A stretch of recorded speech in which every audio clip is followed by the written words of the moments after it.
Hello, my name is Karen Masters. I am the spokesperson of the fourth phase of the Sloan Digital Sky Survey and a professor of astronomy and physics at Haverford College in the US. I'm here to talk with you about the demographics of people who engage in education public outreach activities in our collaboration. And these slides were put together in collaboration with the Committee on Inclusion in SDSS and our Education and Public Outreach group. Let me first tell you about the Sloan Digital Sky Surveys. This is a multi-year, multi-phase project, a collaboration of astronomers across the world who get together and work on doing large-scale surveys of the sky. We're perhaps most famous for our redshift surveys using this telescope here in New Mexico. Since 2016, we've also been running observations from a telescope in Chile for a dual hemisphere view of the sky, which will be going forward into the next phase of SDSS, SDSS 5, which is just starting this year. The phase I'm the spokesperson for is just winding down. In SDSS, we make annual or mostly annual public data releases. The next one is coming up in December. This emphasis on making our data open and accessible has led to its wide use in the community with over 11,000 papers using our data. We've been cited more than 100,000 times. In 2006 and 2009, this study found that SDSS was the highest impact astronomical observatory in terms of citations and publications. Our data is put online in a variety of websites. One of them is SkyServer, shown here. This is morphing into SkyServer, which is a more flexible data service. You can do cloud computing there too. Our data is not just made available, it's also made accessible. And in the fourth phase, we do this via annual documentation workshops. Here's a picture of some of our members documenting our data in their 2018 workshop. We also create curated education or communication interfaces to the data. This is our SDSS Voyages website, which has data-driven exercises, both in English and Spanish. One of the most popular outreach activities we do is distributing plates for education. We've distributed over 100 plates to teachers all over the world. These plates are used as part of our survey. The fibers are plugged into holes in the plates to collect spectra from objects on the sky. They're designed for a specific patch of the sky, so once they're used on sky, they are no longer useful to us, and so we distribute them. You can also find them in museums and turned into artwork in institutions all over the world. All of this work is done by members of our collaboration. We're a big worldwide collaboration. In the fourth phase, we have more than 200 scientists on 4 continents, 5 different survey teams. And here are some pictures of collaboration meetings in recent years, of course, the most recent one done virtually. The SDSS demographics surveys were started in 2014, also ran in 2015, 16, and 18, and we should have done 2020, but the pandemic got in the way, so we'll be doing one shortly. These are really motivated by assessing, who's in the collaboration, how diverse it is, how inclusive it is, if there are any problem areas. They include a wide range of questions about career level, experience with SDSS, basic typical demographics, gender, race, sexual orientation, etc. We publish overviews of these demographic surveys. We published one in 2015, and there's one currently in preparation, reviewing the time series. Here's what SDSS 4 looked like in 2018. You notice about half of the collaboration are located in the US or Canada, about a quarter in Europe, and a quarter in the rest of the world, primarily in Latin America, so South America and Central America or Asia. The collaboration is well distributed across career stages, with a bit less than half being faculty, about a quarter postdocs, and we have grad students and research scientists. 65% of people answering the survey, so we had 229 responses in total, were male, and 80% are from the majority race or ethnic group where they live. This is mostly means white people, since we're mostly US or Canada or Europe. But of course, the inclusion of Asia and Latin America complicates this. So we will continue to talk about this as the majority or minority race or ethnicity.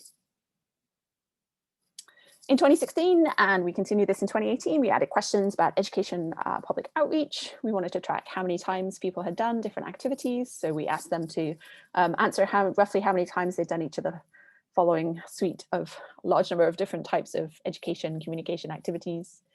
We were also interested to know how important our members felt education public outreach was, if they'd like to spend more time on it, and what the barriers were from them for what barriers were for them to spend more time on it. So the good news is that our members answered overwhelmingly that they felt education public outreach was important. So we have almost 90% saying it's somewhat, very, or extremely important. This is in 2018. It was similar in 2016. We also found that many of our scientists want to spend more time on education public outreach. Almost half of them answered that they would like to spend more time. A similar number saying they're content with the amount of time they spend, and as just a small number want to spend less time. And time is a big theme when we ask people why they don't spend more time on education and public outreach.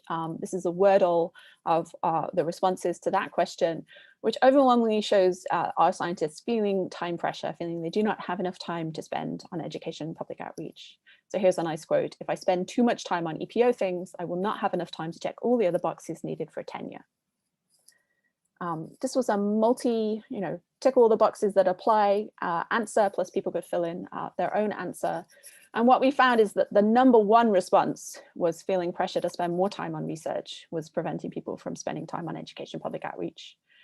We also see people needing to spend time getting funding for research, or that they're already involved enough in education.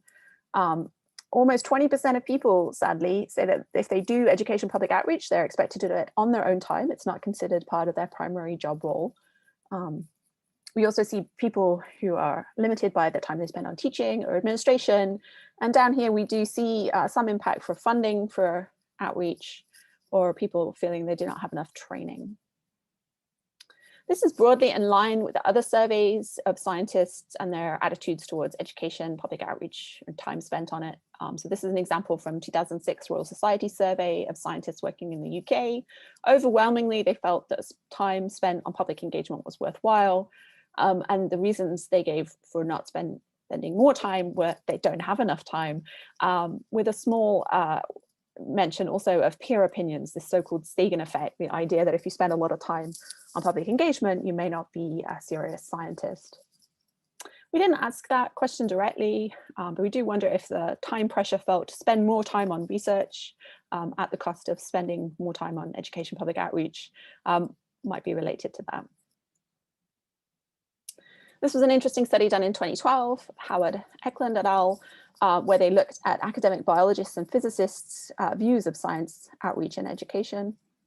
In this work, they found that women were much more involved in outreach than men, and in particular, amongst physics researchers, 76% of men were involved, but only 58% of men. 76% of women and 58% of men.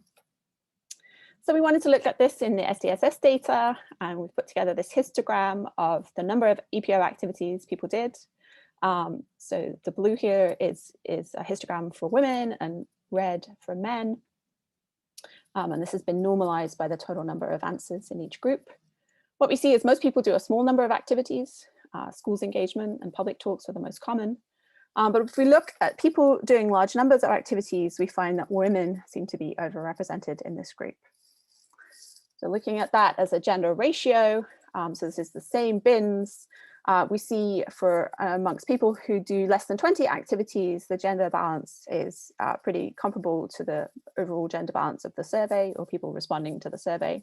But amongst people who do 20 or more activities, we see that men are underrepresented, women are overrepresented. Howardeckland reflected on their similar findings, saying that, the fact that more women spend time on outreach may lead to a perception that outreach is a more feminine, care-oriented task, which unfortunately decreases the legitimacy of it, which factors into people feeling time pressure to spend more time on other activities. And Howardeckland go on to say this negative regard for outreach work may be tied to a Sagan effect. So, this idea that scientists' research credibility gets reduced by them spending lots of time on outreach. Although notably, Sagan himself is an example of this phenomena that the science celebrities are overwhelmingly men. Women are not overrepresented amongst people doing very high profile science communication, which is an interesting subtlety to this effect. We also wanted to look at the impact of race or ethnicity on who does EPO. We wondered, anecdotally, there's evidence that people from minority groups are expected to do more education and communication. We are not able to find evidence of that in the data, perhaps because the numbers are so small, because our collaboration is overwhelmingly from the majority race. So here is my summary and some ideas about future work. Since I'm out of time, I will just leave this slide and I will say thank you very much for your time.